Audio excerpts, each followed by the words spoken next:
Mesdames, Messieurs, bonsoir et merci de rester fidèles au programme de la télévision du Burkina. Au menu de ce flash d'information, l'élection de Gilbert Noël Ouedraogo à la tête du réseau libéral africain. Le président de l'ADF-RDA est le désormais président délégué du RLA qui a tenu donc sa 15e assemblée générale à Marrakech, c'est au Maroc.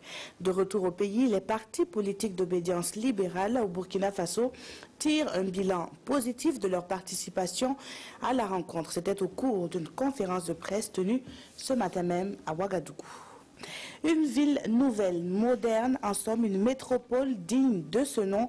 C'est ainsi que des experts, urbanistes et architectes voient la capitale burkinabé d'ici l'an 2050. Ils étaient une vingtaine à prendre part au tout premier atelier international sur l'urbanisme de Ouagadougou. La session s'est achevée ce week-end avec à la clé un document, un plan de construction d'une nouvelle image de la ville de Ouagadougou.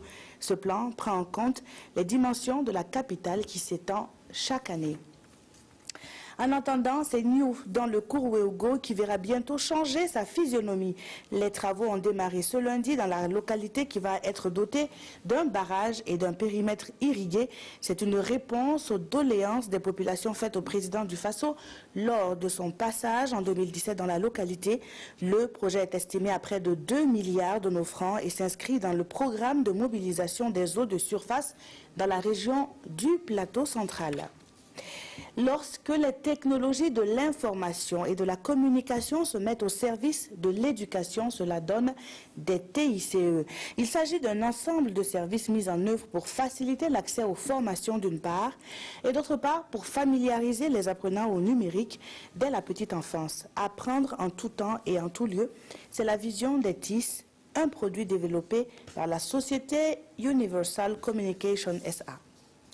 Le Zimbabwe et le Mozambique sont frappés par Idaï, un cyclone tropical. Les deux pays d'Afrique australe ont été ravagés par des inondations et des vents intenses. Plus de 127 personnes ont trouvé la mort et plusieurs autres sont portées disparues. Idaï est considéré comme l'un des plus puissants cyclones de l'océan Indien depuis 10 ans.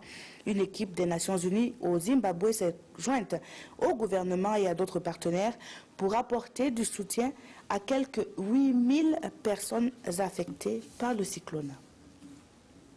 L'information revient en direct dans moins d'une heure avec Adama Koulibaly pour le JT des régions. Je vous retrouve à 20 h pour l'édition complète. À tout à l'heure.